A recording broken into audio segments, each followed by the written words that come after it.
पडलं बघा 121 काय किरकिंडी त्या पिशवीत आहे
आता इकडे पलीकडे जातोय शिरखंडीला चालली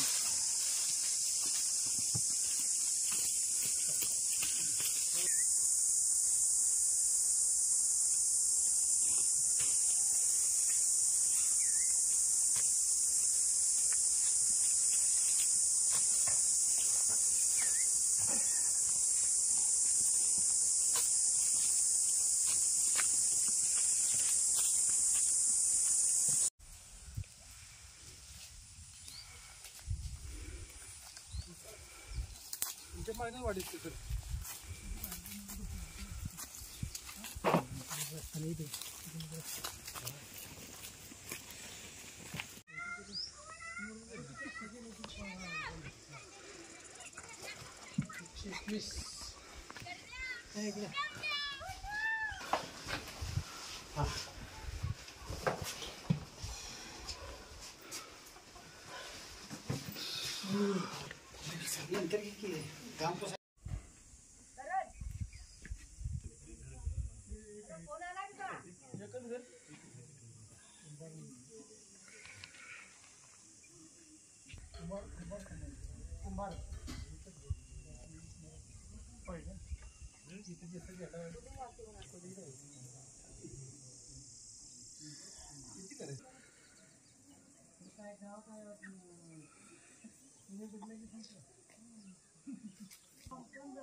काय सांगाल, कसा अनुभव आहे?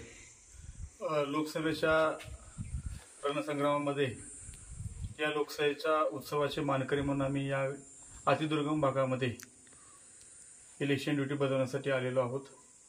शासन मतदान अधिकाधिक होण्यासाठी प्रत्येक मतदारापर्यंत पोहोचवण्याचा सर्वतोपरी प्रयत्न करत आहे आणि त्यातलाच एक भाग म्हणून आज या बूथ नंबर 121 खिरखंडी या गावामध्ये अतिदुर्गम भागातील या मतदाराच्या बूथमध्ये आम्ही जवळपास 7 ते 8 लोक त्या ठिकाणी मतदान लोकांना करण्यासाठी प्रवृत्त करण्याचं काम आणि मतदान करून घेण्याचं काम करणार आहोत.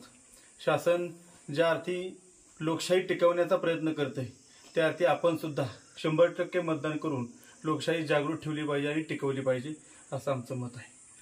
सातारपासून बामणोलीपर्यंत आणि बामणोलीमधून बोटीनं आणि तिथून पुढं जंगलातून काय सांगाल या बाबतीत? सकाळी आम्ही 8 वाजता सातारा या ठिकाणी हजर झालो. तिथून आम्हाला जेव्हा कळालं की खिरखिंडी हे गाव आम्हाला मिळालेलं आहे, तिथून आम्हाला क्रुझर गाडीनं बामणोली या ठिकाणी सोडण्यात आलं. आता बामणोली थोडंसं परिचित आहे, परंतु तिथून पुढचा हा सगळा प्रवास आमच्यासाठी अनोखा आणि अविस्मरणीय होता. जवळपास अर्धा पाऊण तासाचा लॉन्चचा प्रवास करून तिथून पुढे आम्ही जवळपास 20 ते 30 मिनिटं चालत प्रवास करून या बूथपर्यंत पोहोचलेलो आहोत. अक्षरशः एक अविस्मरणीय आणि एक आगळा वेगळा अनुभव आम्हाला सर्वच कर्मचाऱ्यांना या ठिकाणी अनुभवायला मिळालेला आहे. मतदारांना काय आवाहन कराल? मतदारांनी जास्तीत जास्त मतदान करावं, कारण आपण पाहतोय की जवळपास एवढ्या मोठ्या लोकशाही प्रधान देशामध्ये अगदी 55% आसपास मतदान होतंय.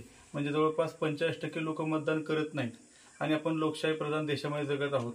मला असं वाटतं की लोकांनी जास्तीत जास्त घराबाहेर पडून मतदान केलं पाहिजे.